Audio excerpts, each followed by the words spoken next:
this is Monk. We're here with Monk talking about Transpecos. Awesome. So yeah, I'm standing here, and you're one of the writers, right? Clint Bently. Yeah. Clint Bently, ladies and gentlemen, for Transpecos. This is an interesting film because it almost seems like an uncanny adventure the way the description is written about it, with three completely opposite personalities. Yeah. Give me your insight about this as the writer. Well, it's interesting. I mean, I've tried to find one thing to say of a soundbite, but one of the most interesting things about the Border Patrol that we found through our research is there was this hiring surge after 9/11 that happened in the Border Patrol.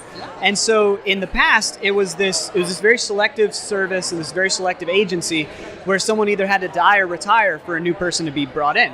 Wow. And then after 9/11, with the hiring surge, there were the recruitment posters said things like the outdoors, join the Border Patrol. And so now you've got this huge number of people coming in and becoming Border Patrol agents. And some of them are ex-military and very qualified to be doing what they're doing. And then some of them were just former Walmart clerks, former car salesmen who are coming out and being thrust into this. And the crazy thing about that is you've got all these people thrust into this situation that the more you learn about it, the more unreal it becomes and the more surreal it becomes. There's the experiences they have on a day in and day out basis is the stuff of sci-fi novels. It's crazy. Yeah. Oh, so that does sound like, so that was the perfect storm for a almost perfect script, what it sounds like. Well, yeah, it was easy. It was easy to find content to put in the script. And even we had to, some of the stuff we would read about and hear about, we'd have to dial it back because it didn't seem believable. Some of the stories we would hear from agents. So it became a process of figuring out,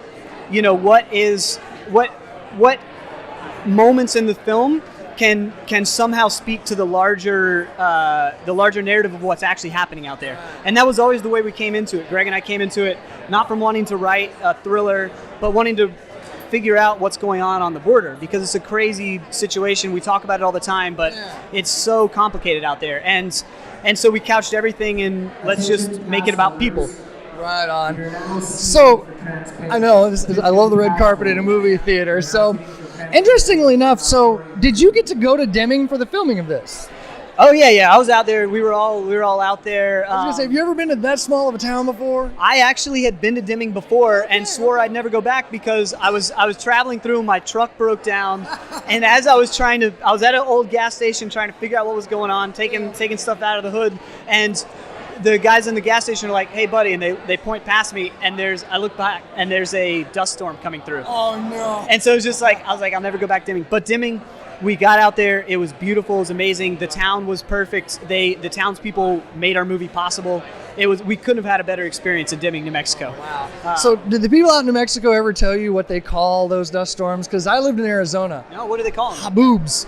Haboobs? Haboobs. That sounds like an Arabic word, is it not? I guess so. But in Arizona and Phoenix, they all go, the haboob's coming, and you look, and there's a wall of sand, and you're like, oh my God. We actually had one in the last scene in the movie is during an actual dust storm. Wow, okay. And Greg and I had written the scene differently, and then we got out there, and there's literally a dust storm coming through. And so Greg turned to one of our actors, Gabriel Luna, who plays Flores in the movie, and said, what if this is how the movie's supposed to end?